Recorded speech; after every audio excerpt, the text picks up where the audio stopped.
শেখ হাসিনার যিনি জুলাই হত্যাকাণ্ডের সাথে জড়িত, ক্যামেরার সামনে এদেশের মানুষ মিডিয়াতে দেখেছে কিভাবে তার নির্দেশে বাহিনীগুলো, আইনশৃঙ্খলা বাহিনীগুলো এদেশের জনগণের উপর ঝাঁপিয়ে পড়েছিল, হাজার হাজার ছাত্র জনতাকে হত্যা করেছে। সেই খুনি হাসিনার বিচারের রায় দিবে। আমরা আশা করি সর্বোচ্চ শাস্তি শেখ হাসিনার মৃত্যুদণ্ড হবে। আমরা সেই আশায় আছি। এর ব্যতিক্রম হলে ইনশাল্লাহ আমরা এর প্রতিক্রিয়া জানাবো। আমরা মনে করি সুষ্ঠু এবং ন্যায় বিচার হবে এবং সারা বাংলাদেশ এই ট্রাইব্যুনালের মাধ্যমে শেখ হাসিনা অনেক নিরীহ মানুষকেও ফাঁসি দিয়েছিল।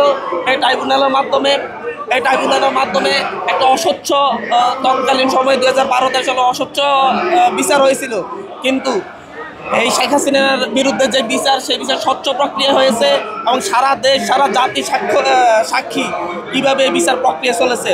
আন্তর্জাতিক মহলও দেখেছে শেখ হাসিনা তার প্রাপ্য বিচার পাবে। জাতিসংঘের রিপোর্ট অনুযায়ী শেখ হাসিনার নির্দেশেই হত্যাকাণ্ড ঘটেছে, শেখ হাসিনার নির্দেশেই এদেশের মানুষকে, জনগণকে হত্যা করা হয়েছে। সুতরাং শেখ হাসিনার আমরা সর্বোচ্চ শাস্তি, মৃত্যুদণ্ড হবে বলে আমরা আশা করে রাখি।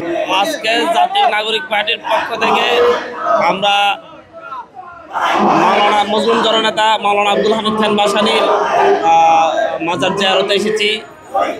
আমরা এসেছি, আমাদের সাথে এসেছে জাতীয় যুব শক্তির নেতৃবৃন্দ এবং আমাদের সাথে এসেছে জাতীয় ছাত্র শক্তির নেতৃবৃন্দ।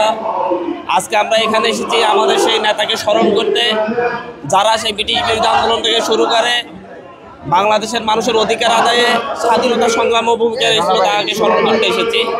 যার নেতৃত্বে আমাদের বাংলাদেশকে নতুন দিশা দেখিয়েছিল, আমরা তাকে স্মরণ করতে এসেছি।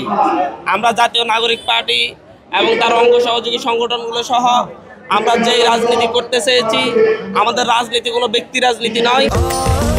স্বাস্থ্যকর অল টাইম ফ্যামিলি কেক, সব সময় অল টাইম হেলদি লাইফ। আমাদের এই রাজনীতিটা হচ্ছে আমাদের দীর্ঘ সময়ের যে নেতৃত্ব এই বাংলাদেশ পর্যন্ত আসতে সহযোগিতা করেছে, সেই সকল নেতৃত্বের প্রতি সম্মান প্রদর্শন করা আমাদের সেই রাজনীতি। আমরা সেই 1757 সালে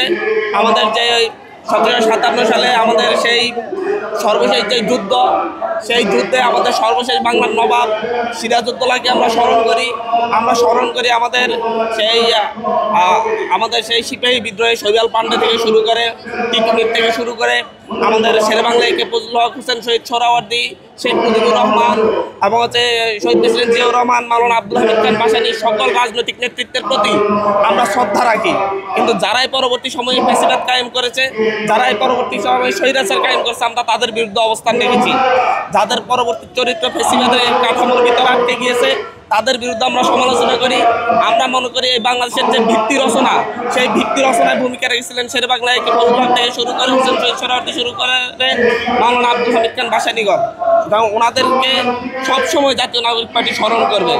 এবং ওনাদের যেই মাজলুমদের যে রাজনীতি, এদেশের জনসাধারণের যে রাজনীতি, কৃষক শ্রমিক মেহনতি মানুষের যে রাজনীতি, সেই রাজনীতিটাই এনসিপি করছেন। কারণ এনসিপির এই নেতৃত্ব সেই নিম্নবিত্ত, নিম্ন মধ্যবিত্ত ঘরের সন্তানরা উঠে এসেছে এবং তারা এই নেতৃত্ব, এই বাংলাদেশের আগামী নেতৃত্ব দেবে।